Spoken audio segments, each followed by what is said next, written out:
Yeah, welcome in. Welcome back to another episode of Format Podcast. Got a pretty interesting show for you here today. Going to talk some what many people think is the greatest weekend in the NFL schedule, and that's Conference Championship weekend, where we decide the two participants to the upcoming Super Bowl. But before we get to that, if you haven't already, please go ahead, click that subscribe, that like, that notification bell. Get the audio podcast platform wherever your podcasts are hosted, or wherever you get your podcasts, I should say. And please make sure you're sharing the podcast. We're almost there to the magic number 1,000 subscribers. And as soon as we do that, we're going to go ahead and we're going to get these live call-in shows started. Can't wait to do that. Can't wait to have an opportunity to better interact with you. Take this show to the next level for 2024. But yeah, let's get right to it. Okay, so as I mentioned, a lot of people think that championship weekend is the best in the college, not the college, in the NFL season. And we got two incredible matchups. We probably couldn't ask for anything better. On the AFC side, we got the two best quarterbacks in the conference, arguably. We got the guy Lamar Jackson, who is probably going to wrap up his second MVP award. And of course, we have the former two-time MVP and two-time Super Bowl champion on the other side with the Kansas City Chiefs, Patrick Mahomes. On the NFC side, we've got pretty much perennial NFC championship game participant San Francisco 49ers and their young quarterback Brock Purdy, who I guess he's the topic of a lot of discussion. How good is he? How good is he not? Is he system quarterback? What is it? Blah, blah, blah. And on the other side, we have former Super Bowl participant with the Los Angeles Rams, now with the Detroit Lions, Jared Goff, and his team that are making the surprising run to the NFC title game for the first time since 1991, I believe. 1991 or 92. But regardless, we've got two great matchups here, and we're going to talk just a little bit about them. Not going to get too in depth into them, but we're going to talk a little bit about them. And yeah, let's go. So the first one, I'm going to start with the AFC. Now, this Ravens Chiefs match, I think, is crazy, right? You watch the show, obviously you're here, so you know what is my mantra on winning football.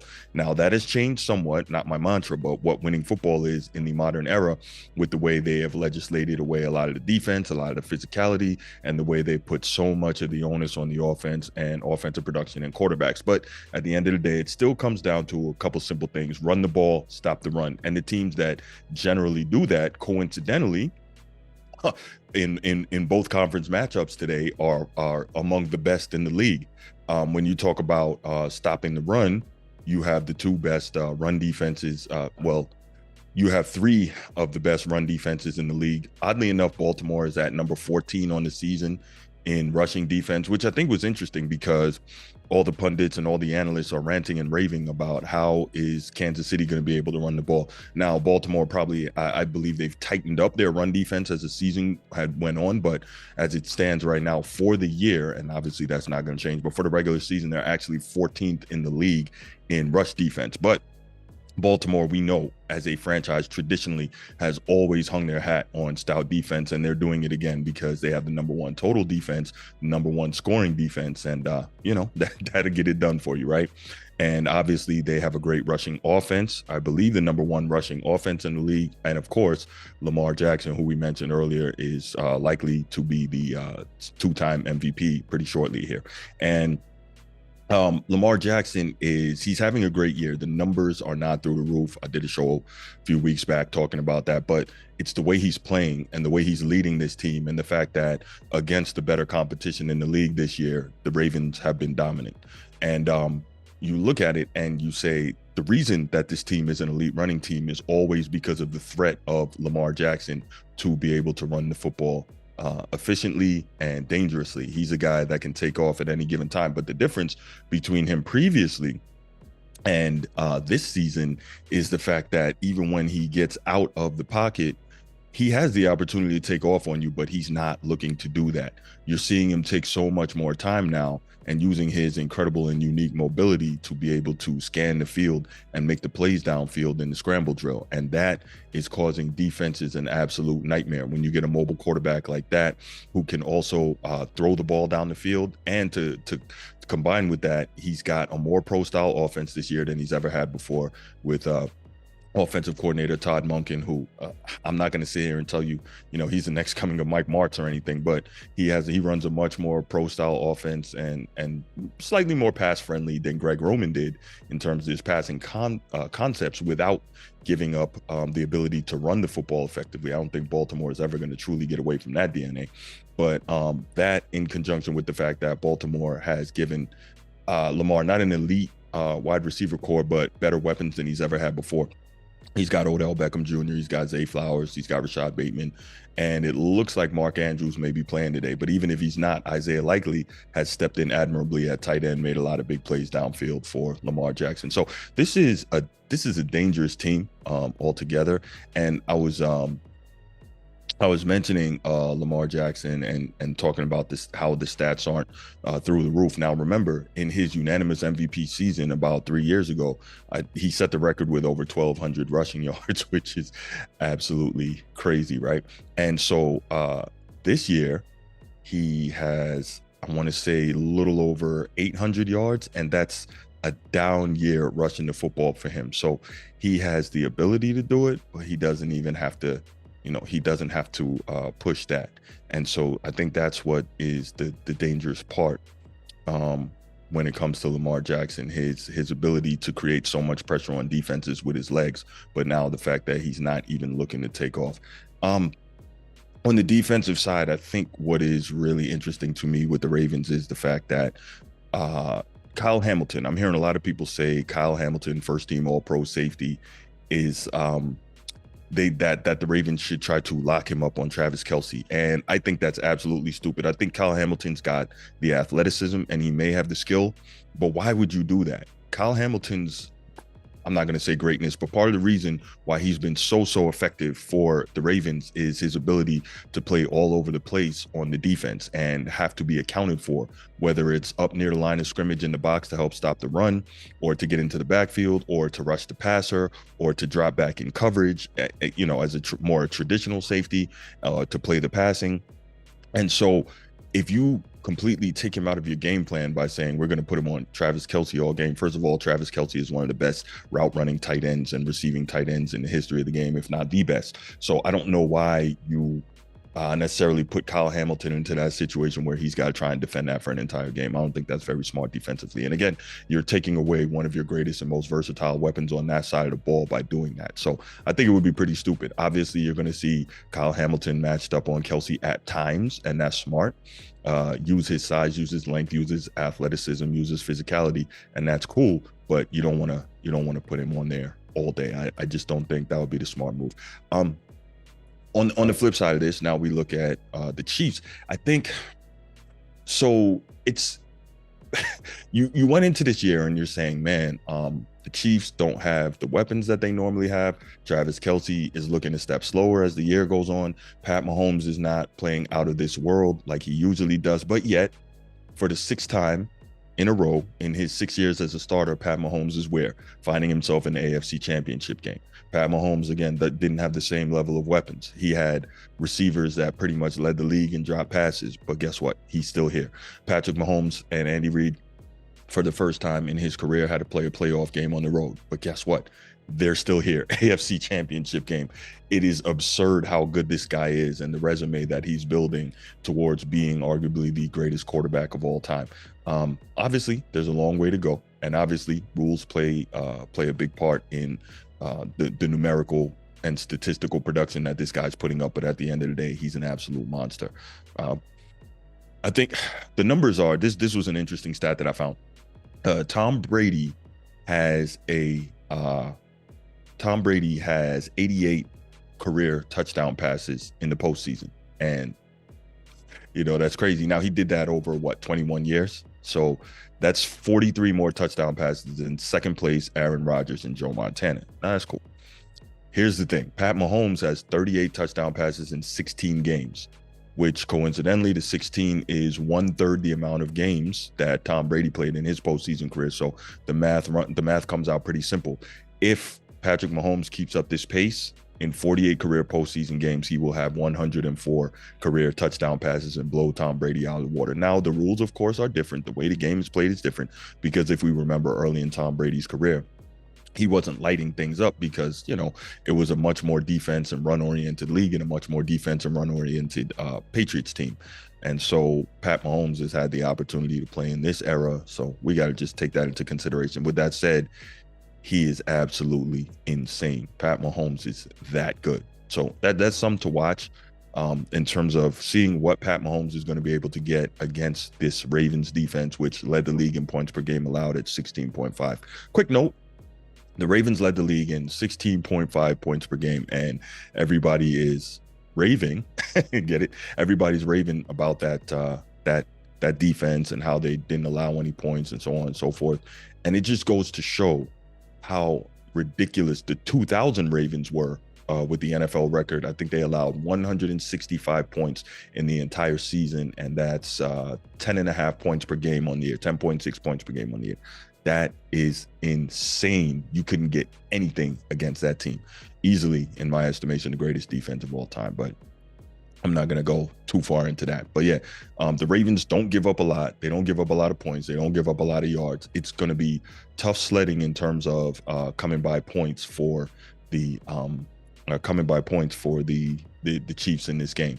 And the funny thing is, I believe the Chiefs, and no one's really talking about this, they are the second ranked scoring defense in the league at just under 18. So Steve Spagnuolo doing his thing again, dialing up a great defense, especially in the late season and in the playoffs. And that's what he was known for in the Super Bowl runs with the Giants. And that's what he's also known for in his time with Kansas City. So great matchup, two outstanding defenses. I think one great defense and one defense that's playing great.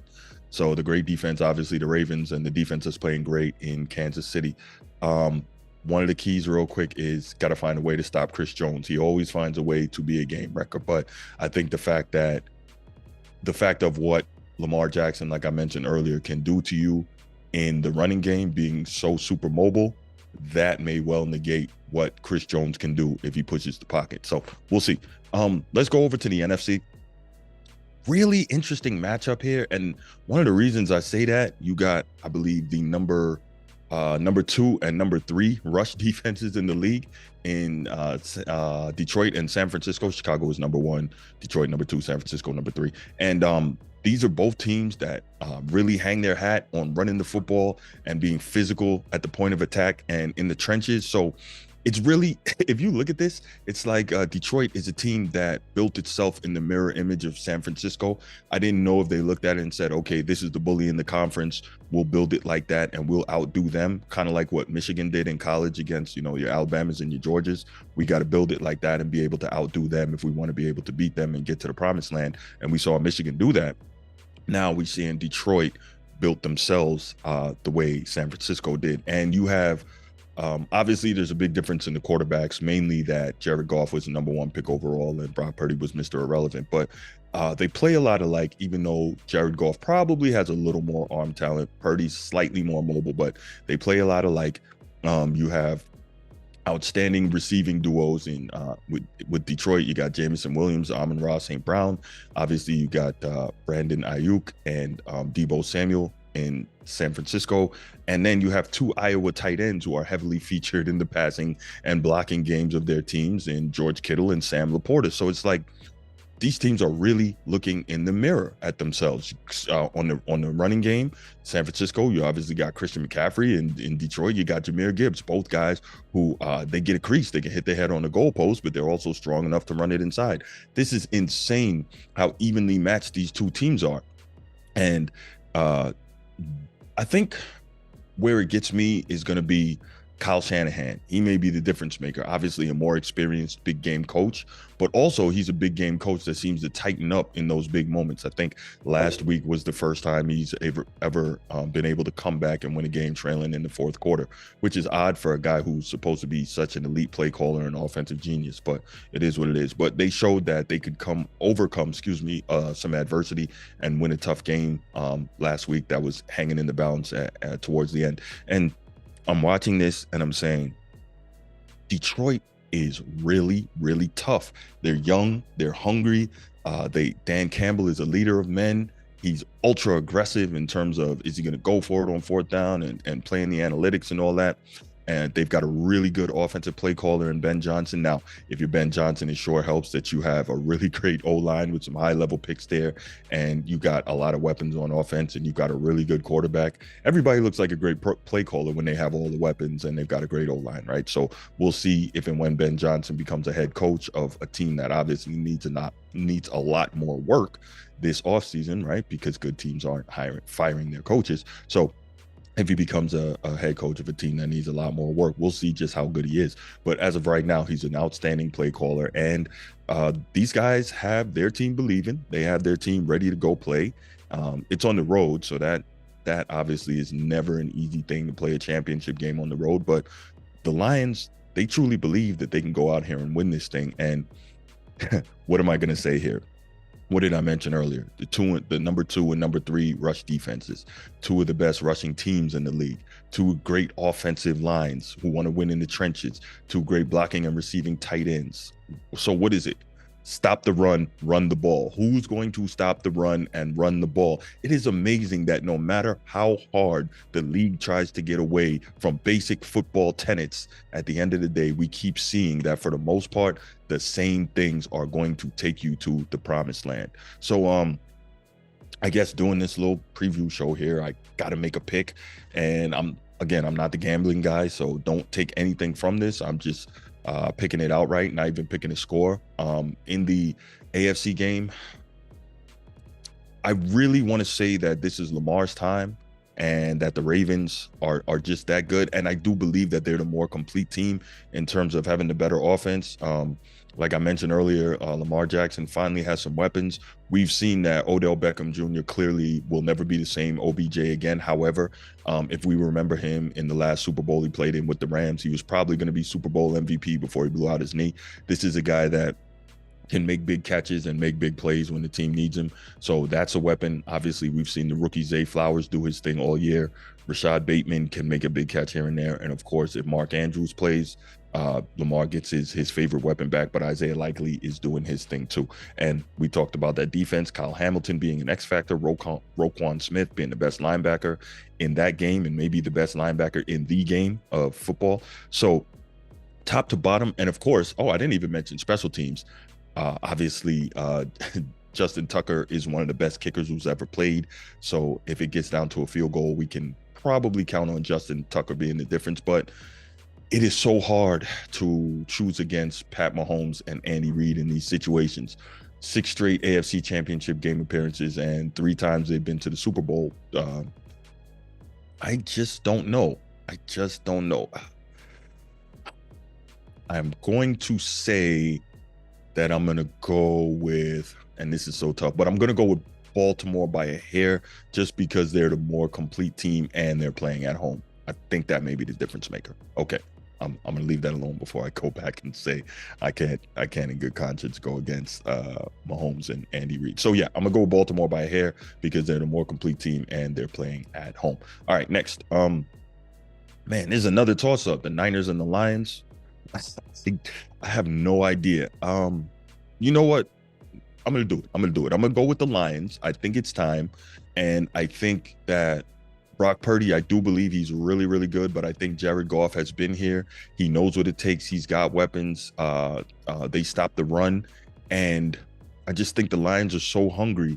And I think if it gets to it, I don't trust Kyle Shanahan in big spots. I just don't.